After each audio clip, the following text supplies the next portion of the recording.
Assassin's Creed 3 is one of the most highly anticipated games of 2012. Now, we have seen a lot of trailers and gameplay demos for this game already, but if you want more specific details about what's included in this game, then I present to you a little segment I like to call 50 Things in Assassin's Creed 3. Huh! Coming in at number 50 is Desmond's back, and he's better than ever. Now, one thing we do know is that Desmond's time in this game will be longer than his time in all of the other games combined. But even so, the developers are being very close-lipped about his involvement within this game. Coming in at number 49 is kill chains will be a lot harder to achieve. Now, while killing a single enemy is easy, getting multiple chain kills in Assassin's 3 will be a lot more difficult. Coming in at number 48 is you will get a quest log in Assassin's Creed 3. The Assassin's Creed franchise has been known for branching off into various side missions, and one of the things this will allow you to do is better multitask within the game. Coming in at number 47 is, while the frontier is vast, there will be a lot of fun stuff to do in it. This can include hunting animals, trading furs, riding on horseback. Now, I know it sounds a little bit like Red Dead Redemption, but you have to remember that this game was in development prior to that game. Coming in at number 46 is the old control scheme is gone. Tools such as smoke bombs and other items will be relegated to the top button, while combat will be strictly held to the X and square buttons on the PS3. Coming in at reason number 45 is the sailing missions are not on rails, which means that whenever you're doing a sail mission, if you want to go left, you can go left. If you want to go right, you can go right. It is not on rails. You get to control the ship. Coming in at reason number 45 is we're going to be able to do a lot of sailing. The creative director of Assassin's Creed 3 has even gone on record with saying that one of the main assassinations in the game will require you to ride up alongside a galley and take it by force. Coming in at number 43 is you'll be able to kill real historical figures within the game. They've gone on record with saying that every assassination is from a person who died at that given time and place. Coming in at reason number 42 is Ben Franklin will not be playing the role of Leonardo da Vinci in Assassin's Creed 2. Sorry guys, it's just not happening. Coming in at number 41 is the developers estimate that almost 80% of the characters in the game are based on real people. Whether you're talking to George Washington himself or just support soldiers within the American Revolution. Coming in at reason number 40 is there will be at least one major historical deviation within Assassin's Creed 3. And really, we can only speculate about what that is. Coming in at number 39 is the player will be able to summon some sort of fighting brotherhood. Now, while this is similar to the last two games, the developers have also said that there will be a twist to this unique feature. Now, coming in at number 38 is Assassin's Creed 3 will include children. Now, while this is a first for the series, the developers have gone on record with saying that you can't kill them within the game. Coming in at number 37 is the game has dogs within it. They've even gone on record with saying that you can use the dogs in some missions to track down the scents of people you are trying to kill. Coming in at number 36 is Connor has a rope dart that you can use to hang people with. Now really, this one has been seen in one of the major gameplay demos, so really, it's not that much of a surprise. Coming in at number 35 is you can use enemies as human shields. Coming in at number 34 is Connor is a master at dual wielding. Whether you decide to use a hidden blade, a tomahawk, or a knife, you have to know that this guy uses both hands. Coming in at number 33 is that guns suck in the 18th century. They're inaccurate, they're slow to load, which you can use to your advantage when attacking enemies. Coming in at number 32 is that Connor will often enter in the middle of scenes. The developers really want to get away from you going towards an exclamation mark and talking to people right from the get-go. They've even said that when you go to these side missions and talk to people, they will already be in the middle of conversations for you to determine what the mission is. Coming in at number 31 is the crowd in Boston is surprisingly lively. One of the things that you really feel about this game is that the cities of New York and Boston feel like an actual live-in city.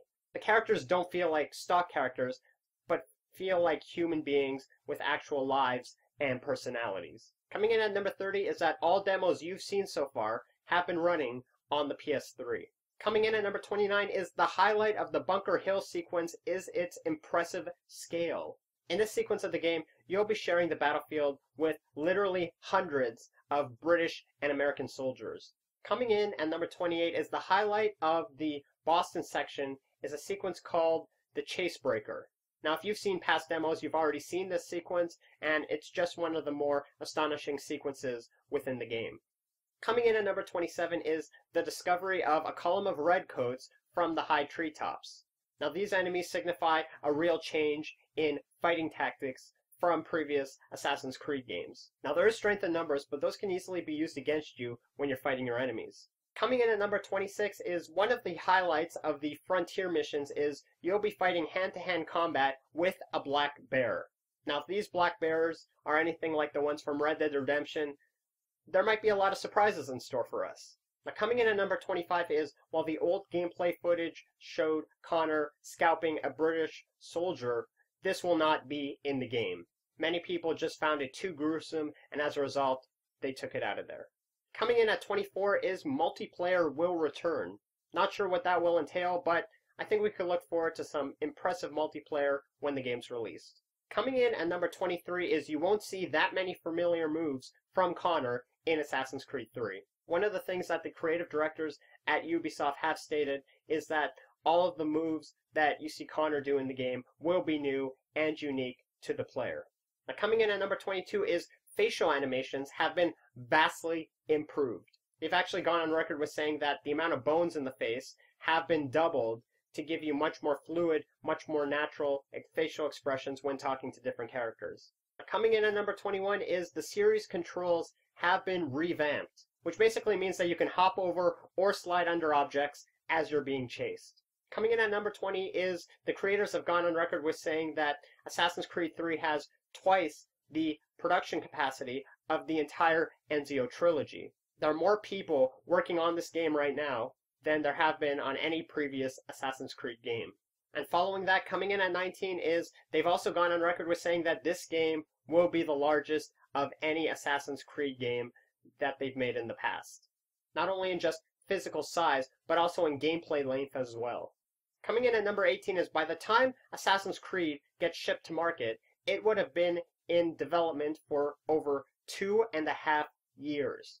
Coming in at number 17 is, while Connor won't be driving vehicles in the game, wagons will be a common sight. I got 2 words for you: moving haystacks. Coming in at number 16 is there will be some sort of system involving ice. Whether that means slipping on a frozen pond or assassinating a target through the ice is anyone's guess at this point. Coming in at number 15 is snow slows you down, but it also slows down your enemies. Just another factor that you'll have to watch out for when being chased by your enemies. Coming in at number 14 is seasons. Now, it has been confirmed that every region within the game will have a winter and a summer season. And survival will be a key factor, especially during the winter periods of the game. And following that, coming in at number 13 is there is weather within Assassin's Creed 3. Whether that means rain, snow, fog, it's up to anyone's guess at this point. Coming in at number 12 is trees are the new buildings. The developers have started this new system from the ground up where they make trees the assassin's playground. There will be a lot less buildings in this game, and that means that players will have to use the trees to roam and explore to their liking. Now, coming in at number 11 is, while animals will be a huge part of Assassin's Creed 3, they won't act or react like they do in Red Dead Redemption. Now, while you can shoot animals, the developers really want you to hunt them down hand to hand and assassinate them just like you would any human. Coming in at number 10 is the new big setting for Assassin's Creed 3 is the Frontier. Now, the Frontier is essentially this vast hinterland between Boston and New York City. And the developers have gone on record with saying that this region will be 1.5 times the size of Rome in Assassin's Creed Brotherhood. Coming in at number 9 is the cities won't feel like the cities in previous Assassin's Creed games. Instead of stone structures, you have wood structures. You have a lot less buildings in America at this time than you do Italy or Constantinople. And you have these much wider avenues as opposed to the thin corridors of major European cities. It's going to feel different, it's going to be different, players won't know what to expect. Coming in at number 8 is the game's major cities are New York and Boston. And while they won't resemble modern New York or Boston, there will be a few choice landmarks that people can't help but identify with. Coming in at number 7 is the main storyline featuring Connor will take place between 1753 and 1783. Coming in at number 6 is Desmond is going to have a bigger part in this game than any before in the Assassin's Creed franchise. Now it's presumed the game takes place in 2012 and will feature some sort of apocalyptic event that the developers have been very close-lipped about. Coming in at number 5 is Connor is an ancestor of Desmond. Now while we don't know what that is at this point, it will be curious to see what kind of blood ties he has to Connor. Coming in at number 4 is there are subtitles in certain places. In fact, the Native American portions of this game were specifically done in their native language. Coming in at number 3 is the actor voicing Connor is of Native American heritage. Coming in at number 2 is the story will feel as grand as Assassin's Creed 2. In Assassin's Creed 2, you experienced the multi-decade story of Ezio Auditore. And in Assassin's Creed 3, you'll experience the 30-year journey of Connor himself. And coming in at number 1 is Assassin's Creed 3 tells the story of Connor Rodahanekin,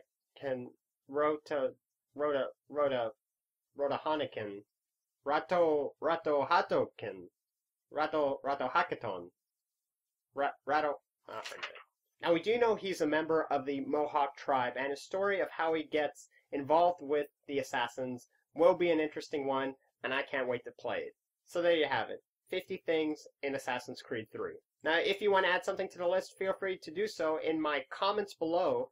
That being said, I look forward to seeing you guys in my next video. Thanks for watching. As always, feel free to rate, comment, and subscribe to my channel.